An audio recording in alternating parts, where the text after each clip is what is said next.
بسم الله الرحمن الرحيم بسم الله الرحمن الرحيم. السلام عليكم ورحمة الله وبركاته. الحمد لله رب العالمين وبه نستعين على أمور الدنيا والدين والصلاة والسلام على أشرف الأنبياء والمرسلين سيدنا وحبيبنا وشفيعنا ومولانا محمد صلى الله عليه وسلم وعلى آله وأصحابه ومن تبعهم بإحسان إلى يوم الدين. أما بعد، فقال الله تعالى في القرآن الكريم: أعوذ بالله من الشيطان الرجيم. يا أيها الذين آمنوا اتقوا الله حق تقاته ولا تموتن إلا وأنتم مسلمون.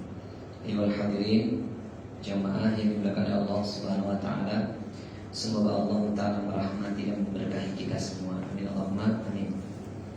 Alhamdulillah, di kesempatan siang hari ini atas izin Allah taala kita diperjumpakan kembali atas nikmat Allah, nikmat iman, nikmat Islam, dan nikmat berada dalam ketaatan, berjumpa dalam amal salih yang kita berharap semoga amal kebaikan ini menjadi tanda Allah Ta'ala mencintai dan menyayangi kita.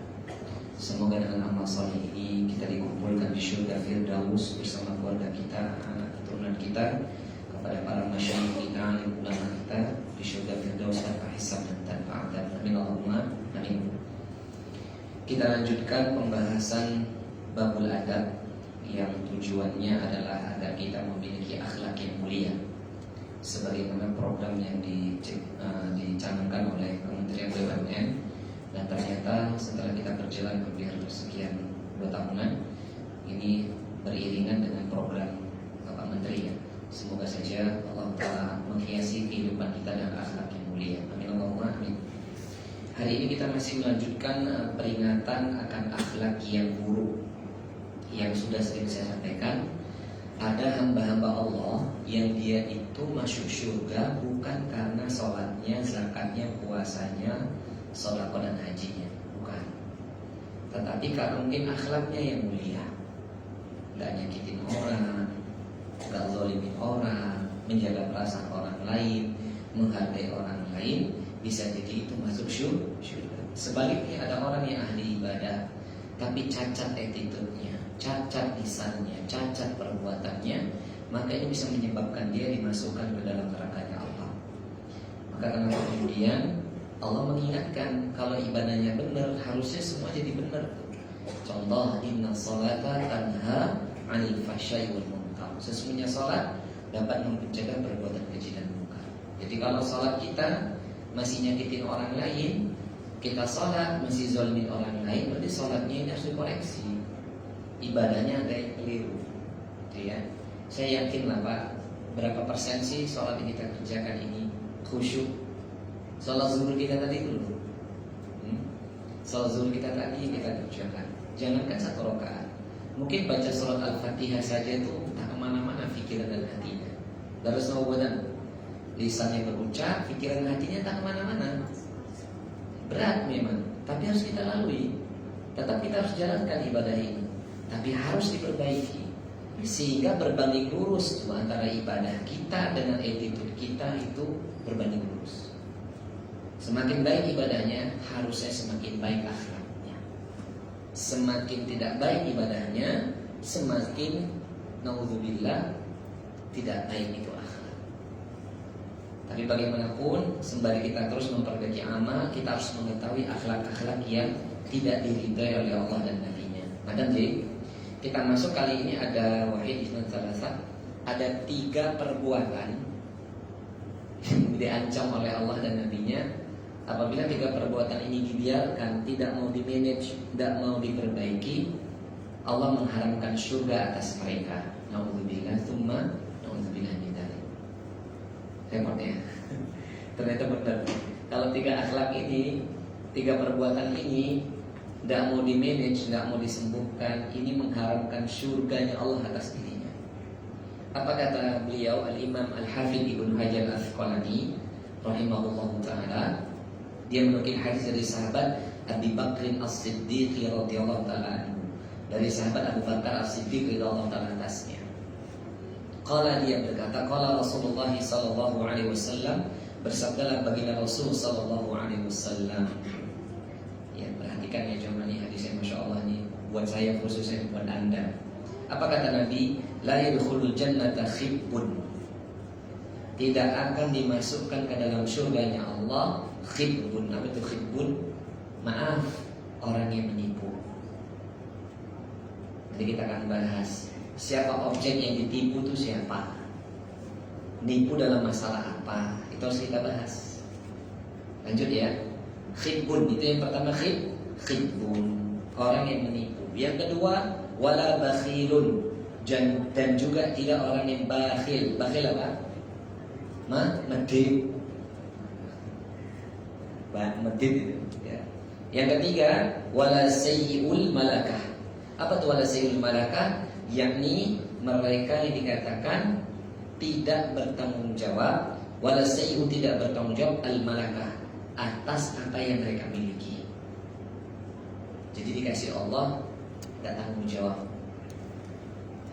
Coba tiga hal ini, tiga perbuatan ini, mungkin di antara kita ada yang dulu pernah mengerjakannya. Betul apa tidak? Ada yang dulu mengerjakannya, bahkan tidak disadari jadi karakter. Nah ini Allah mengharamkan surga atas dirinya, sekalipun dia sholat sekalipun. Maksudnya di sini bukan berarti nanti dia tidak masuk surga. Selama dia bertauhid, tidak berbuat syirik, dia sholat, tapi tiga perbuatan yang ada pada dirinya sampai dia meninggal dunia, maka dia harus menjalani hukumannya dulu, menjalani masa ukubahnya itu, tahanannya di neraka dulu tuh. Apa ada yang mau Bapak Ibu kita mampir sebentar aja ke neraka? Nauzubillah, nggak ada ya. Jangankan mampir, lihat aja dari atas sirat kita nggak mau lihat, nggak ada yang mampu. Maka jangan pernah sepelekan hal ini. Kita juga boleh pede. Ya Ustaz, selama saya tidak berbuat syirik, selama saya sholat, saya berbakti sama orang tua, nanti saya masuk surga. Sahih, benar. Tetapi kan ada hamba-hamba Allah yang digambarkan dalam hadis Bukhari. Ada hamba-hamba Allah yang dia itu merasakan dan menjalani hukumannya dulu selama di neraka. Saya sudah pernah sampaikan kalau nggak salah di sini. Dalam hadis Bukhari, hadisnya panjang, salah satunya Nabi SAW diajak oleh dua orang malaikat ke satu tempat. Saya pernah sampaikan kalau nggak salah di sini. Yakni seorang yang dia separuh badannya baik, separuh badannya buruk. Masih ingat nggak? Iya itu. Lalu dia diperjumpakan oleh Allah dengan malaikat Ridwan, penjaga pintu apa? Neraka atau surga? Neraka, surga. Saya ngantuk, Masya Allah. Haram nih baca doa. Bismillahirrahmanirrahim. Turu kafe tadi gak boleh. Baik, saya baca doa. Lalu ketemu malaikat Ridwan, ketemu dibuka itu gerbang surga, dipersilakan masuk ke dalam sungai itu dulu. Sungai berwarna bening airnya. Nyelup sekali, keluar separuh badannya buruk itu hilang. Lalu dipakaikan pakaian surga dari kain sutra berwarna hijau. Ditanya sama Rasulullah, siapa dia? Amsya Muhammad, jalan kamu hai Muhammad. Di ujung akhir di situ baru dijelaskan, itu adalah hamba Allah yang dia disiksa di neraka karena punya hutang-hutang dosa selama dia tidak berbuat syirik. Tapi dia nggak berbuat syirik itu, dia sholat nggak berbuat syirik, tapi dia punya dosa. Yang dosa itu mengharuskan dia disiksa dulu di neraka. Setelah selesai masa hukumannya, lalu kemudian dimasukkan ke dalam surga dengan cara demikian. Pertanyaannya, siapa yang mau? Maka ulama Ahlus Sunnah wal Jamaah memberikan khulasah, kesimpulan, hamba-hamba Allah yang beriman masuk surga itu dalam tiga kondisi.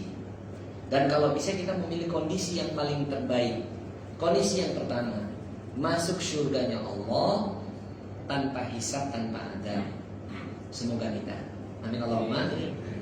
Yang kedua, masuk surganya Allah dengan hisab tanpa adab. Jadi dihisab dulu, tapi tidak diadab. Kalau saya nggak mau, kenapa nggak mau? Malu. Siapa yang mau diaudit di hadapan Allah, disaksikan semua makhluk?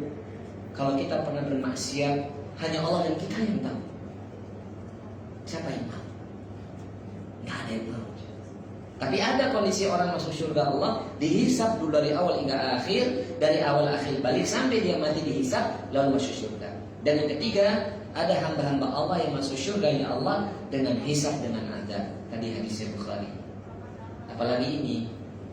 Makanya sering saya ingatkan jemaah, kalau Anda memohon surganya Allah, mintalah surga yang tertinggi Firdaus tanpa hisab, tanpa adab. Dan sering saya utarakan dalam kajian ini. Ya, dan sering sudah saya hilangin. Jangan sampai kita ini meminta sama Allah, duhai Allah. Ada loh orang yang berdoa doa ini parah banget. Yang pertama ini paling parah. Duhai Allah, ini ada loh. Jikalau engkau ridho aku masuk surga, dimasukkan surga, hamba pun ridho. Jikalau engkau ridho hamba dimasukkan neraka, hamba pun ridho. Kan lucu jemaah. Ada ini diajarkan kayak dikasih ijazah gitu. Jadi yang penting Allah ridho lah. Ya kan nggak boleh. Yang penting Allah ridho lah. Mana ada mungkin Allah ridho kalau dimasukkan ke neraka. Yang kedua adalah syair dan dijadikan doa. Duhai Allah, hamba tak pantas masuk surgamu, tapi takut masuk nerakamu. Terus masuk nanti gelantungan yang sirap gitu. Yang sirap gelantungan kan. Ya nggak bisa kalau minta surga. Surga sekalian yang tinggi. Supaya apa? Kita dihindarkan dari 3 perbuatan yang bahaya ini. Pertama, khibbun, menipu. Lah menipu ini dalam segala hal jemaah. Menipu di sini berarti ada orang yang disakiti karena tipuannya. Apakah itu dalam jual belinya, apakah itu dalam amanah pekerjaannya, dan yang luar biasa menipu kepada pasangan dan anak-anak keturunannya. Menipu di sini bukan berarti menipu yang gimana? Prank itu usil-usilan. Misalnya menipu bullying. Nah, ini bullying juga nanti kita bahas kayak bullying ini tuh ada batasan Bapak ya. Kalau orang yang sudah ngaji kemarin tazkiyatun nufus atau tasawuf, harusnya bullying itu nggak ada. Kalau kita udah ngaji masalah pengelolaan jiwa, maaf ya kita udah pernah bahas bab zuhud dan wara' itu kan bab tazkiyatun nufus atau bab tasawuf. Kalau udah melewati itu, kita nggak ada lagi ngebully. Karena kita belum sampai di situ, ngebully nggak apa-apa misalnya. Tapi kalau guyonan sama istri boleh beda loh Pak. Guyon sama istri dengan ngebullying itu apa sih? Bullying itu ngece ya? Apa sih? Kalau ngeprank apa Pak? Gasain gitu. Gasain bahasa Jawa apa? Gasain gitu. Nah, ini beda ya Pak. Tapi kalau misalnya menipu di sini, misalnya menipu keluarga dan istri bukan dalam rangka memperbaiki hubungan. Contoh, bolehnya bohongnya seorang istri dan suami dalam rumah tangga ketika dikhawatirkan kalau ini jujur nanti rumah tangganya berantakan. Tapi nggak juga kemudian dihalalkan untuk semua hal. Contoh, mungkin seorang suami dulu pernah punya, dia playboy lah, gitu. Ceweknya di mana-mana gitu kan. Paham ya? Ceweknya di mana-mana, banyak jadi korban, dia taubat, terus menikah. Jangan cerita. Dek, dulu nih suamimu konco-koncomu tak pacari kabeh, gak usah diceritain. Mungkin namanya nggak boleh itu. Ya saya tahu lah sekelas Pak Haji sama Pak Darto tahu lah. Contoh example masalah. Contoh. Ini Pak Deputi kita mana? Kalau ada Pak Darto juga. Terus kalau misalnya seorang istri dulu maaf pernah mungkin dulu berpacaran dan sampai berzina.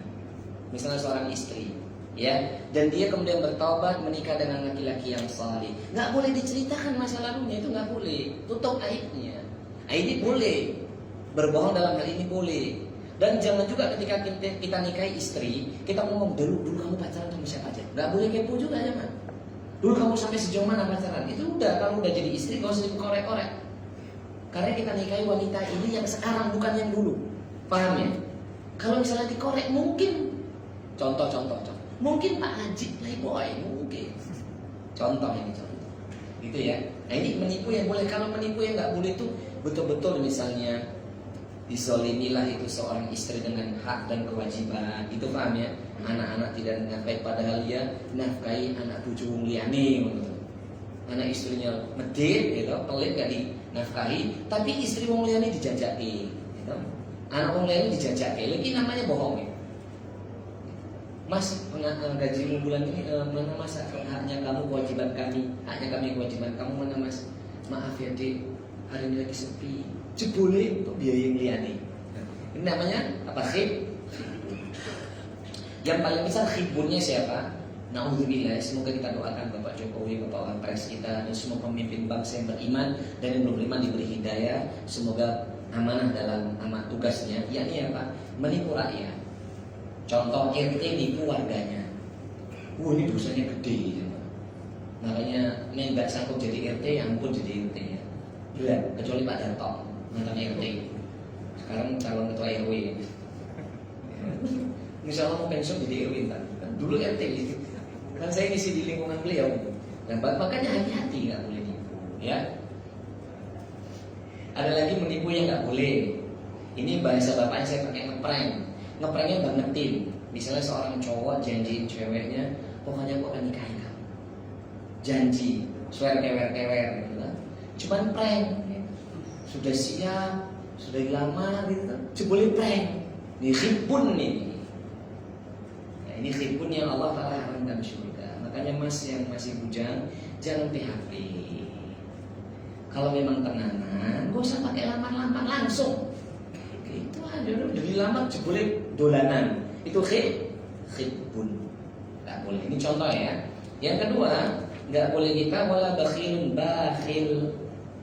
Pelit ini, bakhil ini, misalnya adalah seseorang diberikan harta, mampu berzakat, mampu menafkahi keluarga, mampu sedekah, tapi dia tidak mau melakukannya. Bahkan ayatnya jelas tuh dalam surah Al-Ma'arij ayat 22-23, 24-25. Posisi ayat dia lembar sebelah kanan tengah sedikit ke bawah gitu. Apa kata Allah? Walladzina fi amwalihim haqqun ma'lum lis-sa'il wal mahrum. Dan mereka adalah orang-orang yang menyiapkan harta-harta mereka di bagian tertentu. Dia siapkan harta mereka, disiapkan lis-sa'il wal mahrum, bagi orang yang minta atau tidak meminta. Itu ciri-ciri orang bertakwa, jemaah. Jadi orang beriman itu dikasih harta, dia tahu manajenya. Misalnya jenengan dapat rezeki, insya Allah ya, mau di akhir bulan, maaf, kalau BUMN itu akhir atau bulan? Akhir atau awal bulan? Akhir ya? Akhir atau awal? Terserah ya Pak. Misalnya oke, kita bicara akhir bulan. Sebelum akhir bulan dia sudah siapkan tuh, dia manage. Oh nanti kewajiban saya anak istri sekian, yang ini buat ibu saya, yang ini buat saudara kandung saya zakat sedekah, yang ini buat simpanan untuk biaya pendidikan. Itu sudah di manage sedemikian rupa. Tapi yang lebih dia besarkan itu yang dia keluarkan untuk kebaikan. Kewajibannya kepada keluarga, kewajiban kita yang kepada ibu kita yang punya ibu, ayah kita, kemudian sedekah kita kepada saudara kandung, itu kita bahas atau melarang. Baru sisanya itu ditabung untuk kebutuhan dunia. Misalnya pendidikan anak, atau misalnya kita mau beli apa, misalnya mau upgrade sepeda Pak Darto RD yang merek apa gitu. Itu belakangan Pak. Contoh misalnya Pak. Jangan malah alokasinya untuk ke mobil yang di restorasi itu lebih gede dibandingkan sedekah. Soalnya orang-orang kalau pemegang duit itu lebih besar hobinya cenderung daripada sedekah. Betul nggak sih? Nggak, ini saya nggak bilang Anda di luar sana gitu. Pernah tuh ada teman, dia beli mobil Brio, awal-awal Brio dulu keluar, saya sebut brandnya. Dia restorasi mobil itu seharga mobilnya coba. Ajib enggak? Ajib. Ya lebih baik sih daripada dia dandani wedok atau mending dandani mobil. Oh ini jadi dalil. Ustaz kan nggak apa-apa Ustaz daripada dandani wedok dan mobil. Iya, nggak masalah. Tapi harusnya kalau kita yang ngaji, itu porsi kita menolong orang itu lebih besar daripada kepentingan syahwat. Coba saya mau tanya jemaah, kalau kita masih punya ayah atau ibu salah satu di antaranya, kita hidup dengan mereka sebentar apa lama? Sebentar atau lama? Nah kenapa gak kita maksimalkan dulu untuk membahagiakan mereka selama hidup? Kenapa harus kita puaskan itu untuk memenuhi syahwat kita, mobil dan seterusnya? Nantilah, hold dulu, ditahan, puaskan dulu orang tua kita, istri anak, selesai dalam takaran yang syar'i. Kasih tempat tinggal yang nyaman, beri porsi luar biasa. Belum pernah umroh atau haji, umroh kan dengan biaya yang mahal. Beli haji forodha dengan hotel dan Tauhid Intercon, bisnis kelas pulang pergi. Kenapa? Karena saya pernah sampaikan kepada Anda, demi Allah, besar menurut makhluk ketika membahagiakan orang tua dan keluarga, sangat kecil nilainya di sisi Allah sejati. Paham ya? Membahagiakan keluarga besar menurut kita, tapi kecil nilainya di sisi Allah, namun besar amalnya di sisi Allah. Jadi gak ada tuh namanya bahasa mahal untuk membahagiakan orang yang kita cintai. apalagi ibu dan ayah kita. Kecil ya mah. Seandainya kita dikasih berbilion-bilion itu duit untuk bahagian orang tua, itu nggak sebanding jemaah dengan bakti yang kita berikan kepada dia. Paham ya? Jadi kalau ada Anda punya duit, bapak ibunya belum haji, bapak ibu haji, minta sama Allah yang Maha Kaya. Ya Allah, saya mau hajikan orang tua saya dengan fasilitas VVIP. Minta. Dan kalau nggak berani minta, niat aja enggak, bagaimana mau dikasih? Ya, supaya tidak bakhil. Dan ada orang yang paling bakhil sampai disebut Allah dalam surah Al-Ma'arij ayat ke-19 21. Walladzina wa idza massahul khairu manua, dan apabila ditimpakan kebahagiaan, kebaikan, tambah rezekinya, tambah hartanya, manua, dia bakhil. Apa itu bakhil? Yang dimaksud, jangankan doakan orang tua yang telah meninggal, doakan dirinya sendiri aja enggak, alias enggak sholat. Orang-orang yang enggak pernah mendoakan orang tua itu adalah orang-orang yang sangat bakhil. Dunianya dikasih tapi doanya enggak. Itu manua namanya. Yang terakhir, wala sayyul malakah, dan ini yang berat. Kulolan panjenengan sami, saya dan Anda semua itu sama ujiannya. Yakni apa? Tidak bertanggung jawab atas apa yang dimiliki. Maka jemaah dari yang terkecil ya, itu sepatu atau alas kaki, jangan hanya nganggur di tempat sepatu atau tempat alas kaki, dipakai. Jangan beli sepatu banyak, sendal banyak, nggak dipakai ibadah, berat hisabnya. Punya pakaian selemari, dipakai nggak untuk ibadah. Bertanggung jawab nggak, dan termasuk tanggung jawab dalam pekerjaan kantor. Dikasih amanah, tanggung jawab nggak. Kalau nggak tanggung jawab, itu yang menghalangi kita masuk surga. Di lini manapun amanah kita coba kalau dari bawah hingga atas kita bertanggung jawab atas apa yang telah berikan. Kira-kira barokah nggak ini kantor? Barokah nggak semuanya? Barokah. Barokah itu apa? Mendorong kepada ketaatan lebih. Yang kedua, dijauhkan dari bala dan musibah. Yang ketiga, selalu Allah Ta'ala berikan kemudahan dalam urusan. Yang keempat, kalau ada masalah dalam urusan pekerjaan, Allah pasti akan kasih solusi. Tapi frekuensinya harus sama, dari atas hingga ke bawah, dari bawah hingga ke atas, sama frekuensinya. Bertanggung jawab atas apa yang kita miliki. Nanti jemaah, mudah-mudahan bermanfaat. Saya tahu panjenengan ngantuk, mau makan sabun itu. Mungkin ini dulu, kita akhirkan kafaratul majlis. Subhanallahumma wa bihamdika, asyhadu an la ilaha illa anta, astaghfiruka wa atubu ilaik. Semoga Allah Ta'ala mengampuni dosa-dosa kita dan seluruh amal saleh kita, memperbaiki akhlak dan amal kita, dan semoga kita dikumpulkan di syurga firdaus tanpa hisab dan tanpa adab. Amin Allahumma amin. Wal akhir wassalamualaikum